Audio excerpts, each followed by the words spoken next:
자, 안녕하세요. 1단원 4장 사회문화의 변화와 대중운동 2절 일상의 변화와 대중문화 시작하겠습니다. 자, 오늘은 지난 시간에 이어서 일제강점기 사회문화사 계속 살펴보는데요. 오늘은 이제 일상의 변화, 특히 의식주 생활의 변화, 그리고 대중문화에 대해서 중심으로 살펴보도록 하겠습니다. 이번 시간도 내용이 좀 그렇게 어려운 내용이 없기 때문에 가벼운 마음으로 공부하시면 될 것 같습니다. 자, 학습 내용 정리하도록 하겠습니다. 자, 생활 양식의 변화입니다. 자, 배경.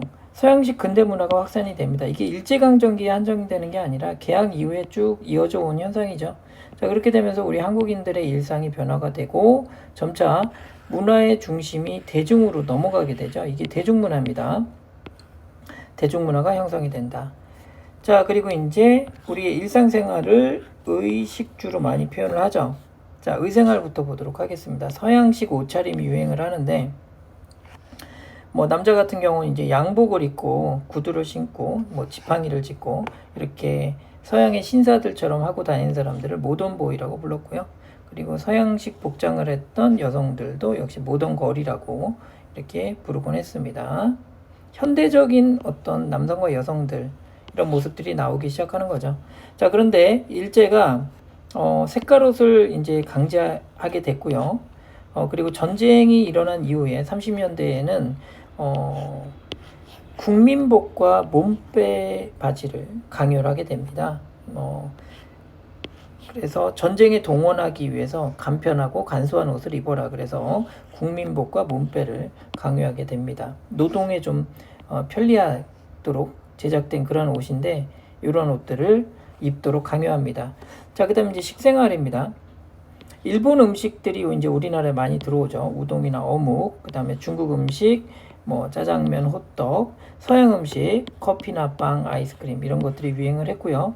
조미료가 일본에서 들어오는데요. 이 화학 조미료입니다. 아지노모토라고 하는 조미료가 들어오는데 이것이 이제 미원이라고 불리게 되죠. 활용한 요리법이 확산이 됩니다. 자, 그리고 이제 주거 생활입니다. 대도시의 백화점이나 근대식 고층 건물이 등장합니다. 우리 지난 시간에 봤던 콘크리트와 철근이 건축자재로 사용이 되면서 고층 건물이 지어지게 됐죠. 자, 그리고 일본식 가옥이나 문화주택 등이 등장을 했고요. 도시형 개량 한옥도 보급이 됩니다. 순수한 한옥이 아니라 서양식 건축 양식이 들어간 한옥을 우리가 개량 한옥이라고 부릅니다. 자, 그런데 이제 대다수 서민들은 여전히 초가집이나 그리고 기와로 된 전통 가옥에 많이 거주했습니다. 자, 그리고 이제 대중문화 발전을 보도록 하겠습니다. 이 대중문화의 발전에는 당연히 필수적으로 무엇이 발달해야 되느냐? 대중매체라는 것이 필요하게 되죠. 대중매체. 영어로 매스미디어라고 하는데 많은 사람들에게 전달이 가능한 어떤 그런 선진 문물이 되겠죠. 예를 들면은 라디오라든가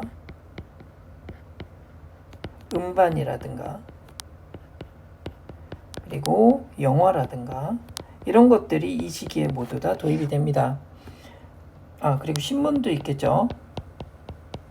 자, 1920년대 이른바 문화통치 시기에 한글 신문이 간행이 됐죠. 대표적인 신문사 조선일보, 동아일보가 되겠습니다. 민족 말살통치 시기에 모두 다 폐간이 됐죠. 자, 그리고 잡지는 개벽과 신여성 등이 발간이 되었습니다. 자, 그리고 문화 확산에 이바지하고 신사상을 소개하고 새로운 사상을 소개하며 민족운동을 지원하는 이러한 모습들을 보이게 됩니다. 자, 그런데 일제가 이러한 언론을 통제하죠. 그래서 마음에 안 드는 기사가 실린다거나 그러면 일정 기간 정간을 한다든가 아니면 신문을 압수한다든가 기사를 삭제하는 이러한 모습들을 보이기도 합니다. 자, 그리고 근대 소비 문화입니다. 백화점이나 식당 그리고 대형 상업시설들이 이제 확산이 되고요.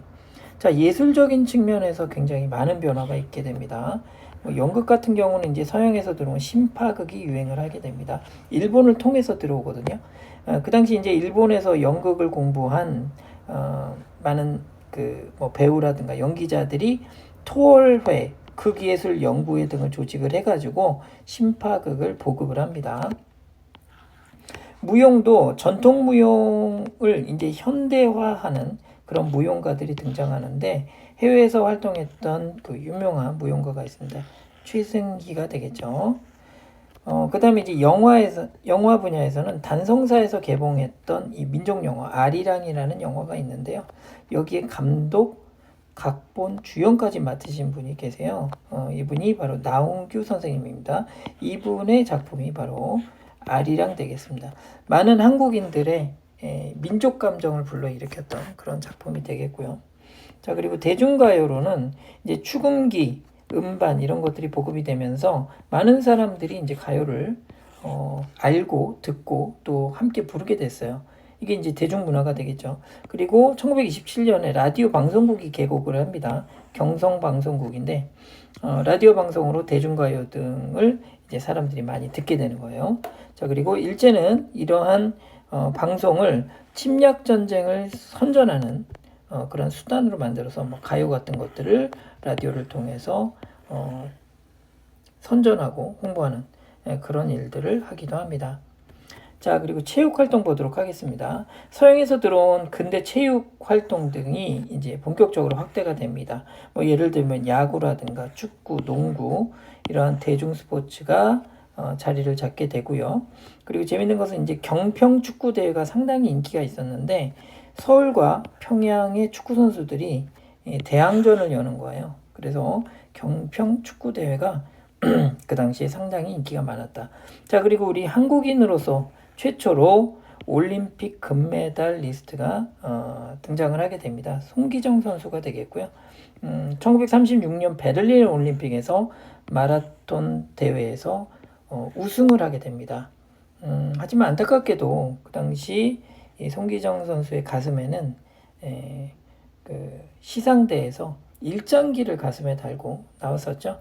근데 이 일장기를 동아일보 기자가 기사를 낼 때 삭제를 합니다. 이렇게 되면서 이것이 이제 동아일보 일장기 말소 사건으로 이어지게 되는데요. 그 부분을 잠깐 살펴보도록 하겠습니다. 교과서 자료니까 함께 보도록 할게요. 일장기 말소 사건입니다. 1936년 베를린 올림픽 마라톤 대회에서 우승한 송기정의 모습인데 정작 신문 기사에는 이렇게 지워진 형태로 기사가 실리게 됩니다. 읽어볼게요. 송기정은 올림픽 마라톤 대회에서 우승했으나 일장기를 달고 메달을 받아야 했습니다. 그러나 언론은 송기정의 가슴에 있던 일장기를 지워서 보도함으로써 송기정이 한국인이라는 점을 보여주고자 했고요. 이에 일제는 해당 언론사들의 기자들을 구속하고 두 신문을 무기정간했다. 이러한 교과서 내용이 실려 있습니다. 자, 오늘은 여러분들 일제시대 때 의식주 생활과 그리고 대중문화의 확산 부분에 대해서 살펴보았습니다. 내용은 여기까지고요. 수고 많으셨습니다.